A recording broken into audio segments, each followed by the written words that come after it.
Welcome to part 2 of the Victor Nora Gotham love story. Woo! Where's the story going to go next? To be honest, I was kind of looking more for, well, like when I was opening up this book and thinking to myself, maybe it won't be as bad as Under the Moon. I was thinking in terms of maybe it'll focus on the romance part, since, you know, in most adaptations of Mr. Freeze, you don't really get to see like how he fell in love with his wife. So I was thinking, maybe this will be the love story before the horribleness, but it looks like the horribleness is front and center here because it's DCYA. You gotta appeal to the edgy crowd, I guess. Over the next 2 weeks, Nora and I hang out almost every day. Oh yeah, we get a romance story in a montage. Great, my lab's this way. I'm sure that it's okay for you to come inside and ruin everything. Nora introduces me to her brother and her dad. I'm just glad Nora found a young person to hang out with this summer. Ew, Dad, don't ever say that ever again. I wish I could introduce Nora to my family, but I can't, because they're all dead. Listen, Nora, I like spending time with you, I'm not exactly normal. I'm not good at this. What's this? Being with people. Oh, come on, young person of quality. You're here with me, aren't you? You're crushing it. But you're not normal either. I don't know if you meant that as a compliment, but it's not exactly what a girl wants to hear from a guy she likes. A girl? Which girl? Well, me. Am I a guy you like? Not a guy, the guy. Are you ever going to ask me out for real, like an actual date? We've known each other for like 2 days. Come on, let's get the fuck in. Oh my god, you're hopeless. Meet me tomorrow night at Robinson Park, 7 o'clock. It'll be romantic, and then I'll die. It's kind of weird, isn't it, that she's going after a romance even though she's planning to kill herself in August, which is like the next month. You're just fucking with this guy. Victor, oh Victor, where's her after Victor? I'm such a dork. You'd make a great Romeo, though. And I could be his Juliet, can I? Romeo and Juliet both kill themselves! What are you implying, lady? Maybe Rose and Jack from the Titanic. Hi, sorry I'm late. I hope I didn't... Don't worry about it. Only we need a new plan. The park's closed.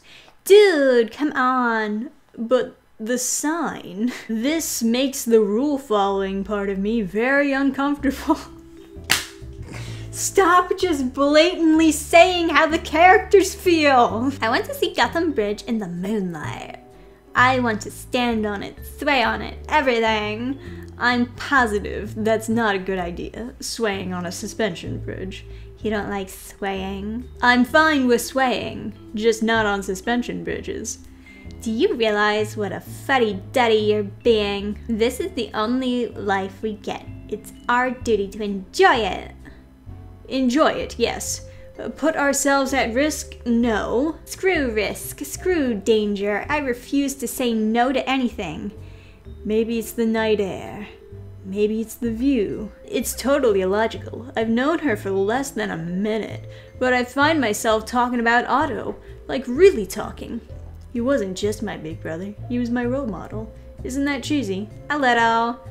He was my hero. He sounds amazing. I should shut up before it's too late. She doesn't want to hear my sob story. But the story comes out despite my best intentions. We were doing a science experiment and I spilled the rubbing alcohol and it caught fire. And he just breaks down crying. All my fault. Shush, you were a kid. My memories try to drag me under. But Nora keeps me afloat. What the fuck is this deer doing on this bridge? Have you heard of cryogenics? It's just like, as he's like trying to stop crying, he's like, have you heard of my research? If we could find a way to freeze mammalian tissue, humans are mammals. You want to freeze humans? No. Well, yes, but I'm working on a method to prevent damage from crystallization.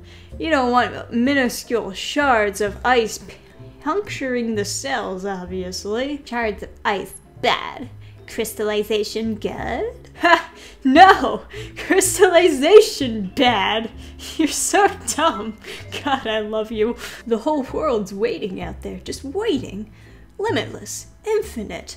The only constraints are those we submit to. That's what you've been saying all this time, Nora. Why did it take me this long to get it? When we first met, I took the lead while Victor hung back. I showed no fear, I felt no fear, and now everything has changed when the Fire Nation attacked. And yes, I am afraid. 'Cause I'm falling in love with him. Okay, that's a pretty awkward looking kiss. I'll admit that much. Oh no, she's hanging out with her friends and I'm overhearing them speak.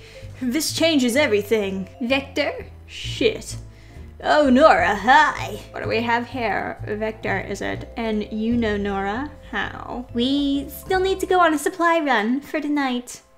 No problem. Victor can come with us. Are you Nora's boyfriend? Kylie, oh my god. Nora introduces me to her friends who drove to St. Agnes to surprise her.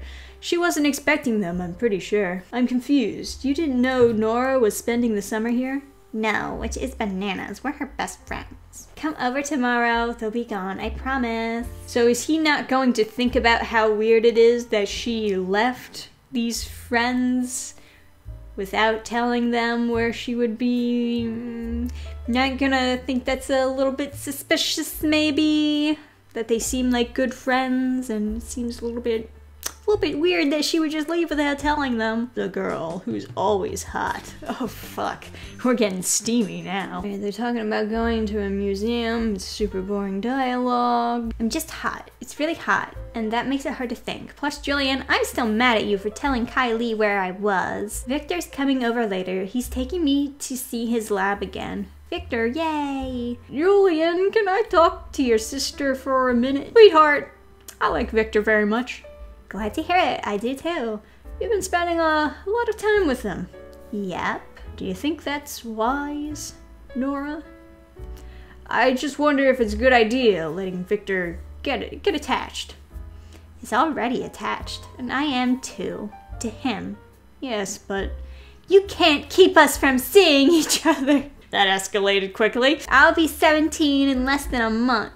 What I do with my life is my business. Of course, but you've been making choices that concern me.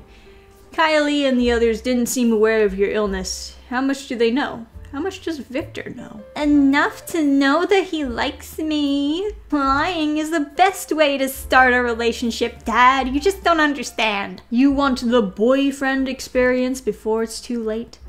Dad, that's messed up. But it's also 100% true! Nora, I'm your father. You'll always be my baby. No, Dad, I won't. 'Cause someday I'll be dead! Seriously, this isn't a good time for one of your stupid visits.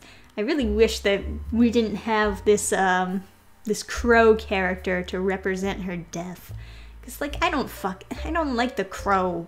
I don't see the purpose of the crow and her being all sassy with the crow. It's like, come on. I didn't think your dad would approve of my motorcycle, so I borrowed the van. Smart. You okay? I'm tired from last night, I guess. I get that. Are they completing the conversation like he took super long to answer her? Alright, so he's showing her a bunch of the science stuff. Shows her the fly frozen. Can maggots hasten the recovery of burnt victims? That's the burning question. Haha, my family died in a fire. But for now, I'm still refining the reanimation part of the process. I expect to have better luck with rodent. Okay, just say mice. You're pretty cocky, aren't you? Is that a problem? And then he like hoists her against his rock-hard cock. He's like, is it a problem that I'm cocky? So, why mice? Obviously because they're closer to humans. They won't die, will they? Bitch, they might. Everything dies. Yes, but aren't you the one who told me to focus on life, not death? Yes, but no more buts. As someone very smart told me, this is the only life we get. We have to push ourselves to our limits.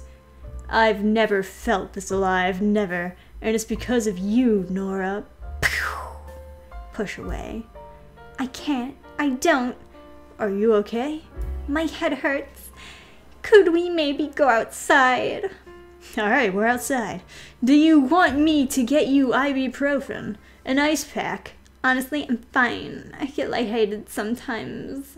That's all. I love how this fucking bottle says H2O. Oh, it's a science lab water bottle. Therefore, they do the science version of water. This is going to sound dumb. No, it's not.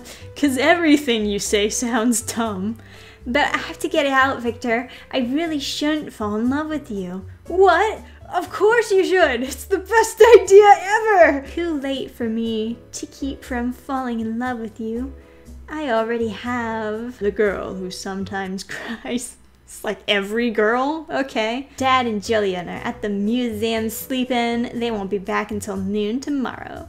And so, yes, I'll be taking full advantage of having the house to myself. I am acting like such a girl!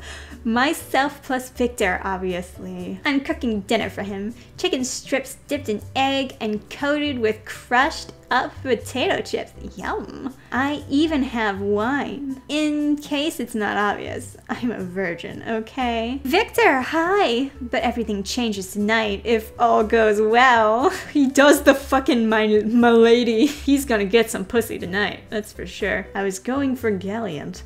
You are gallant, so gallant. My lady is just goofy. Very. Not a problem. I'm always up for constructive criticism. Nora, I was going to say my Nora. Is that allowed? Yes, always and forever. Oh yeah, cuddle up that shirt. Oh, okay, some creepy things going on here. I don't want any jam, no. What does the jam represent? I don't understand that part. You'd think that, like, burning something in the oven would make him be the one who, like, freaks out and has, like, a moment, considering that his parents and family literally died in a fire. But, no, it makes her freak out. I followed every step exactly, and I tell Victor so. Yeah, how do you fuck up making chicken fingers? That's pretty bad. Victor is insanely sweet about everything. He thinks I'm just a terrible cook, and that's why I'm upset. We're talking one bad dinner here. Learning to cook takes time and patience, like anything else. You've got this, Nora. We got Chinese food, it's fine. All of a sudden, I know I can't keep my secret any longer from him. That's the thing, though. I don't, huh? Okay, changing styles again. This is an interesting style. It's like kind of a children's book style. I like this. I like the changing art styles. I tell him about my illness, which even Kylie and Louise and Bean don't know. Who names their daughter Bean? I tell him how there's no cure and no chance of one. Not in time to make a difference for me. So I've made a plan, Chomp. I mean, I don't tell Victor that last part, but I tell him everything else. If you want out, if you want to leave, I get it. Spending your summer with a dying girl was never what you signed up for. Don't be an idiot. I'm staying right here, my Nora. Always and forever. And they fucked. And they fucked. You gotta love how he's shirtless, but she has her shirt on. Oh my god, look how smug you are. And your hair. You should see your hair, you smug bastard. Except I'm sure I look even worse. I look like a wild woman, don't I? You look adorable and perfect. Aww. Of course, without my glasses. Holy shit! Who is this wild woman in my bed? It's me. You're ready for round 4? Oh wait, round 5? Ha! No. Fucking rejected! Program restart.